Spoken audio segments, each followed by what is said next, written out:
My best friend was my best man. Turns out, he was also my wife's plan B. I still remember the exact moment I realized something was terribly wrong. It was the morning of my wedding day, and I was sitting alone in a cramped little preparation room, surrounded by white lace decorations and the faint smell of perfume.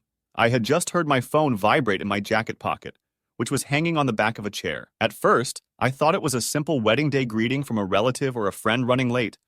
But then I realized the buzz hadn't come from my phone at all. It came from hers, my fiance's phone, left on a small wooden table in the corner. The screen had lit up, and I caught a glimpse of the name Dmytro, my lifelong best friend, and the man who was supposed to be my best man that very afternoon. Curiosity tugged at me. I shouldn't have glanced at it, but I did, and what I saw still haunts me. It wasn't an innocent text about wedding logistics or a friendly wish of good luck. It was a message that ended with the words, "You know I'm always here if you change your mind about him."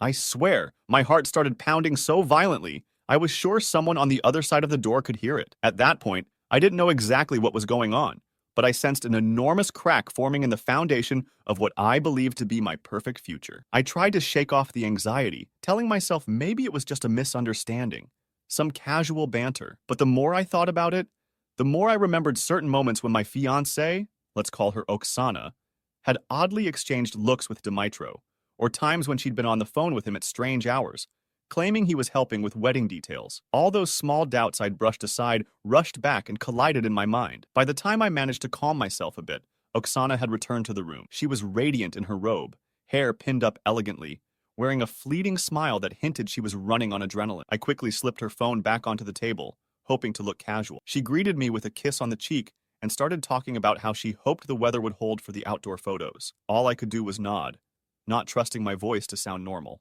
I'd known Dmytro all my life. We grew up on the same street in a small town, with only a few rows of modest houses, a tiny elementary school, and a local bakery that smelled of warm bread every morning. We became friends before we even understood what friendship really was. We ran barefoot along the riverbank together, climbed old apple trees, and shared the same seat on the bus when we went to school. Everyone joked that we were inseparable. He was the bold one, the boy who could jump off the highest branches without fear, who would stand up to any bully if they dared to pick on me or any other kid. Meanwhile, I was the quieter one, often daydreaming about someday leaving our little town and discovering the bigger world out there. In high school, Dmytro shone as the star athlete and the popular guy, while I stuck to my corner of the library, reading or drawing. We balanced each other out. Even though our personalities were so different, it never seemed to come between us. We genuinely cared about each other like brothers. After graduation, I left to attend university in a big city, while Dmytro stayed behind another year to work, save money,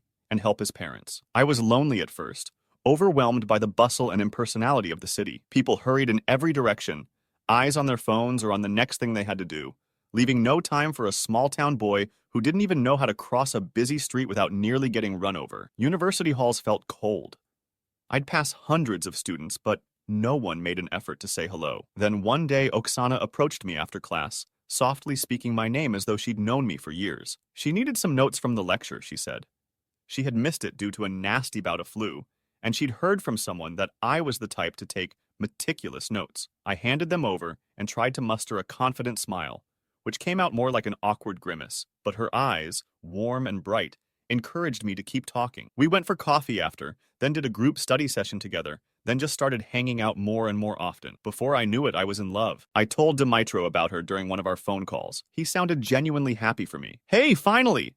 I'm glad you found someone in that big city. Maybe I'll come visit and we can all go out somewhere," he said. That first call, I recall feeling a wave of relief that my best friend approved of the woman who had suddenly become the center of my universe. Back then, it never once crossed my mind to suspect that Dmytro might develop feelings for Oksana, or that she might for him. That scenario felt as impossible as the sun rising in the west. In time, Oksana and I got more serious. We moved into a small apartment near campus, scrimping on groceries and rarely going out, but we were happy. We'd stay up late, sitting cross-legged on our cheap sofa, fantasizing about the bright future. Better jobs after graduation, a nicer place to live, maybe travels to foreign countries we'd only seen in pictures. It was around the end of our final year of university that I decided to propose. There was no dramatic moment of epiphany.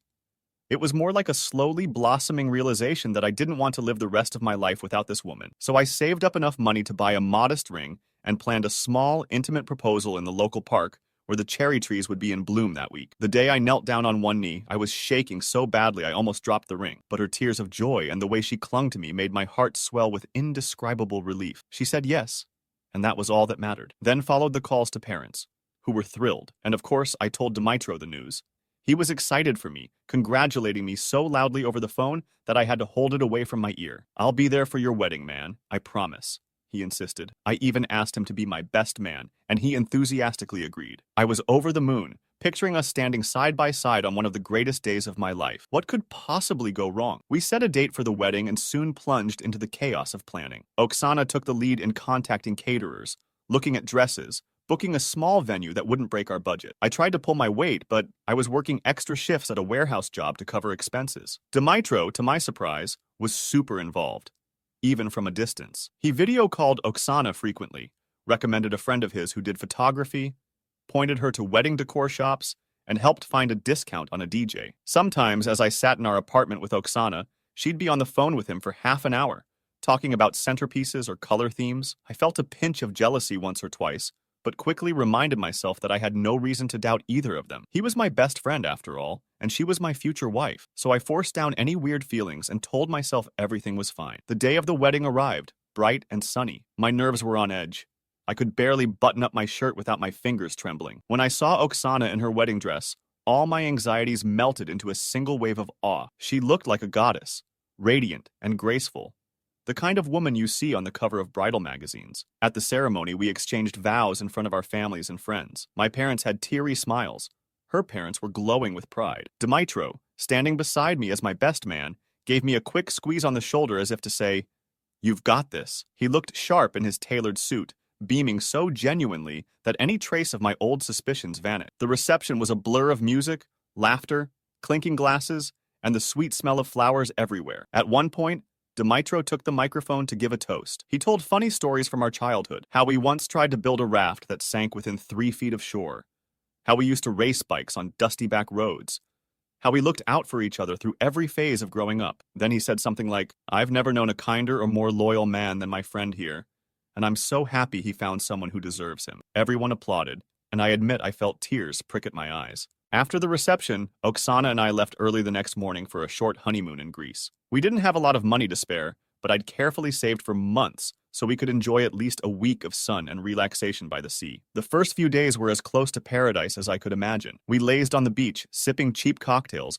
wandering around ancient ruins hand in hand. I thought, this is it. This is the beginning of our life as husband and wife, and it's perfect. But around the 4th or 5th day, I started noticing Oksana taking a lot of phone calls in private. She'd walk a few steps away whenever her phone rang. When I casually asked who was calling, she said it was her mother, worried about how we were doing so far from home. Once or twice, I overheard her mention someone's name, but I couldn't make it out distinctly. Something began to gnaw at me. On one particular evening, as I finished showering, I heard her speaking quietly on the balcony. She didn't sound like she was talking to her mother. There was a tension in her voice that made me pause. When I stepped outside and asked if everything was all right, she ended the call abruptly, saying, "Yeah, it's fine, don't worry. Just a friend from back home asking about the wedding." I wanted to believe her, yet an uneasy feeling lodged itself in my chest. When we returned, everyday life resumed. She had her final courses to finish. I had my job. We tried to settle into a normal routine as newlyweds, cooking dinners together, binge-watching TV shows, occasionally meeting friends for coffee. But the sense of quiet dread didn't leave me. I ignored it best I could because, well, you don't want to suspect the person you love of betraying you. Then, while cleaning out our small balcony storage area one afternoon, I found a pink notebook tucked away behind some old textbooks. It looked like a diary. I was about to put it aside when I noticed a page peeking open, and a few sentences caught my eye. It said something like, "I love Ivan, but sometimes I worry he won't be able to give me the stable life I want. I keep thinking about D, about how safe and secure I feel when I talk to him. Maybe if things don't work out, he's my fallback." My breath caught in my throat. The letter D in her private thoughts could only be Dmytro. When Oksana saw me holding that diary, she snatched it away, furious and embarrassed, insisting I had no right to invade her privacy. My heart pounded. I asked her who she meant by D. She said it was all from months ago before we were engaged, that she'd felt confused about whether she wanted to marry me. She admitted that Dmytro had been a comforting presence, but she swore it was a silly phase, a reflection of her insecurities, and that she was fully committed to me now. I wanted desperately to believe her, so I let it go. Yet from that day on, every time I saw Oksana using her phone, My mind flashed back to that page in the diary. Those words that hinted she kept Dmytro as some sort of safety net. Finally, the truth surfaced one evening when her phone buzzed while she was in the shower, and I happened to be right there. The name Dmytro appeared on the screen. I saw a preview of the message. So, have you decided what you're going to do?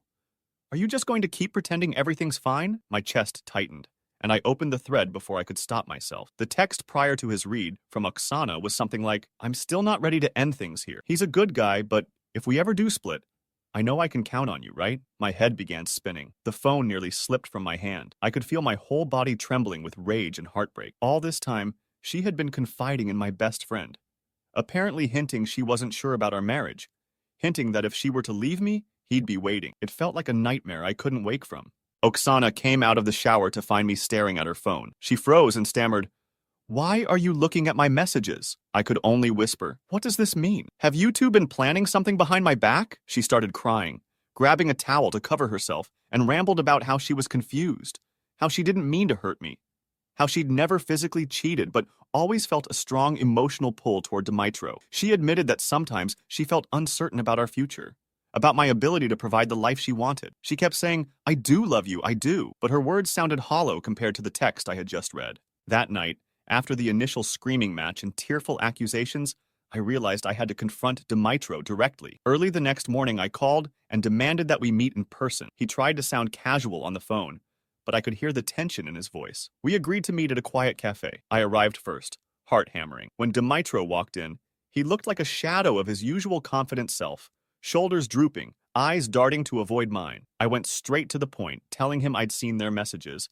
that I knew Oksana considered him a fallback. He lowered his gaze and admitted everything. He'd developed feelings for Oksana a while ago. She confided in him about her doubts. They had never intended to sabotage the wedding at first, but neither of them wanted to let go of the possibility that they could end up together if my marriage fell apart. "I never wanted to hurt you, man," he mumbled.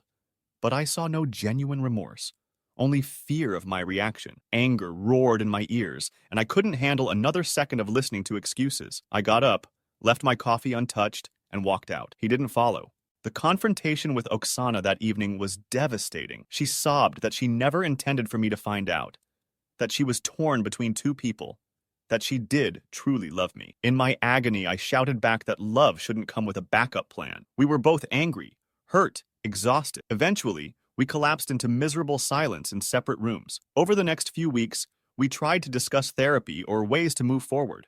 But every time I looked at her, I pictured that text. If we ever do split, I know I can count on you. How could I move past that? The trust was annihilated. Even if she had never physically cheated, the emotional betrayal and the deception were enough to make me question every word and gesture. We lived together in a state of cold detachment, barely speaking except for the practicalities of daily life. At night, I'd lie awake on the couch, listening to her muffled crying from the bedroom. We both knew the end was coming.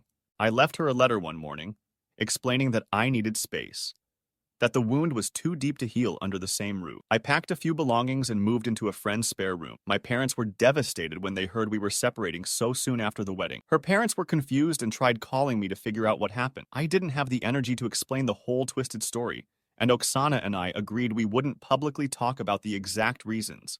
So people made their assumptions. Maybe we were too young, maybe we rushed. A month later, we filed for divorce. Dmytro tried reaching out to me multiple times, leaving voicemails saying he was sorry, that he missed our friendship, that he'd messed up. I deleted them without listening to the end. To me, the man I had called a brother my whole life no longer existed. It's been half a year since then. I'm in another part of the city, working a new job, trying to rebuild. The pain is still there, though it's dulled slightly, like a scar that aches when it rains. Sometimes I wake up and think I'm still married, that the wedding was just yesterday, and then I remember how everything unraveled. I think about that final conversation in which Oksana sobbed and told me she was sorry, that she hoped I could forgive her one day, but I'm not ready to forgive yet. The betrayal from two people I loved and trusted so deeply isn't something I can just wash away with a few tears and apologies. I've had to come to terms with the possibility that the two of them might end up together, that maybe my wedding was essentially their twisted stepping stone, but I try not to dwell on that anymore.